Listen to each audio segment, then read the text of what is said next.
It's something I hated about myself. I was such a mess in my mid-20s and bad with time management and would cancel on people and quit jobs. I felt like so disrespectful every time I did it. I'm so glad that I weeded it out of my personality.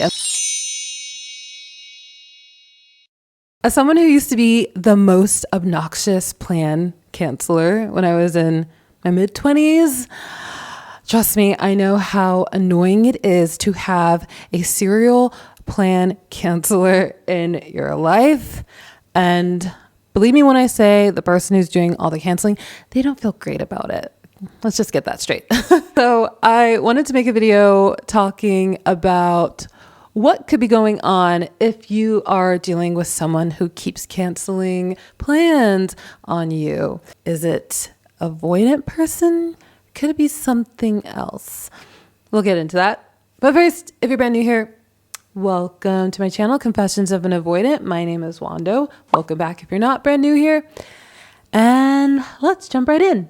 So let's first go over some reasons that a person might be canceling plans outside of avoidant attachment. Of course, there's timestamps, so you can skip ahead if you want to. Okay, so option number one. So this is for if you are in the very early days of dating someone, hanging out with someone, maybe you hung out with them only 3 to 5 times and they have been canceling plans. What could be happening is that is someone who is still single.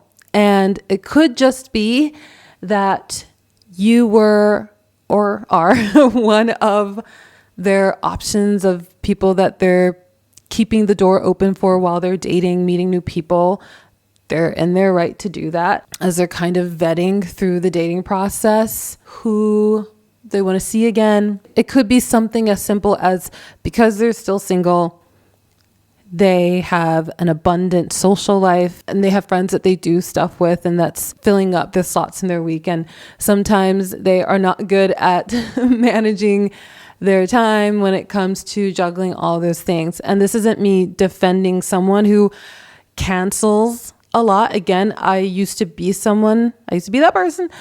And it's something I hated about myself. I felt like so disrespectful every time I did it. I'm so glad that I weeded it out of my personality. I'm like the complete opposite now. I mean, I've had 15 years since I was like in my mid-20s to like not be that person. But yeah, that's just something that could be going on when you've only hung out with somebody a couple of times, a handful of times. You don't know them that well yet. And so you don't know the other things going on in their life. And it makes sense that early into knowing somebody, that they have other friends, maybe they are talking to other people, they're keeping their options open. Another reason that someone might be canceling plans a lot is they might be going through some struggles and they're in a season of life where they're having a difficult time showing up for others.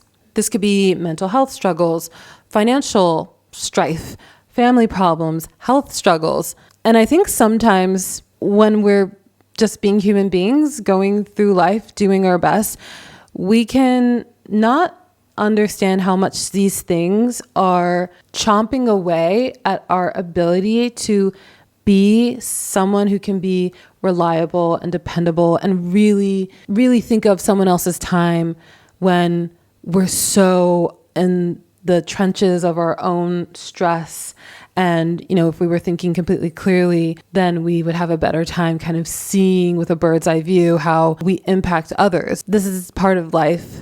It's not particular to any attachment style that we're all going to go through difficult things in life. And this is another thing where when you're not in a relationship with somebody in its early days, it could be difficult for you to be let in on someone going through a really, really hard time in their life. And so it might look like from the outside, like, oh, maybe that's an attachment issue. Maybe they have a personality disorder, but it could just be this. We just never know what other people are going through. And I'm not saying that someone going through a hard time in their life is a pass to constantly cancel on people.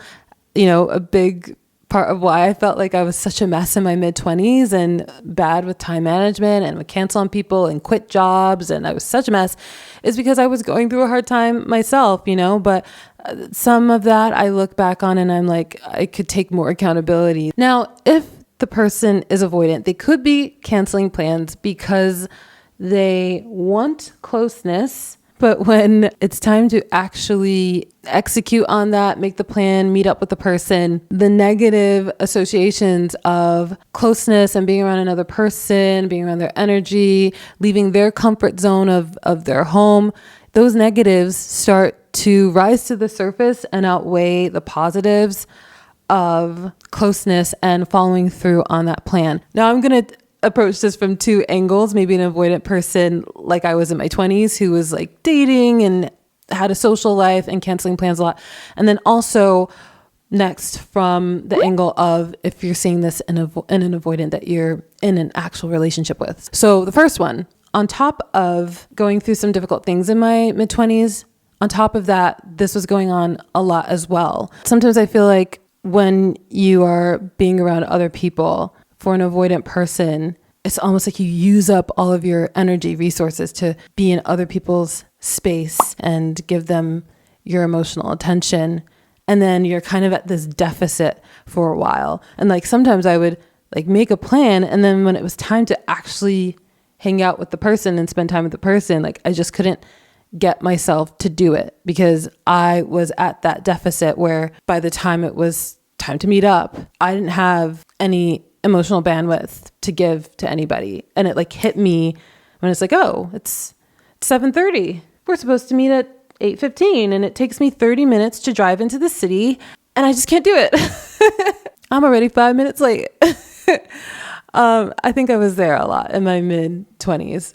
And then if you're in a relationship with an avoidant person, I don't think it's great if they are canceling plans a lot. I think they might have some more healing to do because they're still in a state where so much of their negative associations with closeness and connection are just always overruling the positive associations with them. And that can be a really difficult situation. Not a great sign of someone who's really, really cares about someone else's time in a relationship dynamic.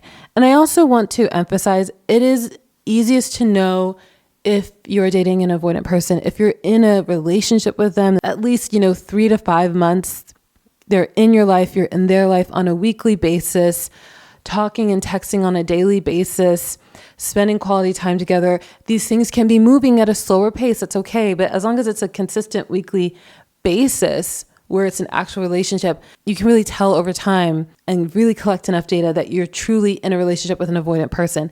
And in that dynamic, if that person is canceling plans a lot, as I said, when it's actually time to make those compromises with time and quality time, they keep canceling. I don't think it's a good sign. If you're dealing with an avoidant like that, I think you should really ask yourself, do I want to be in a relationship that's such an uphill battle? So those are my opinions. And if you like this video, can you click the like button and subscribe if you are watching all my videos, but you're not subscribed? I would appreciate that so much. And I'll see you in the next video.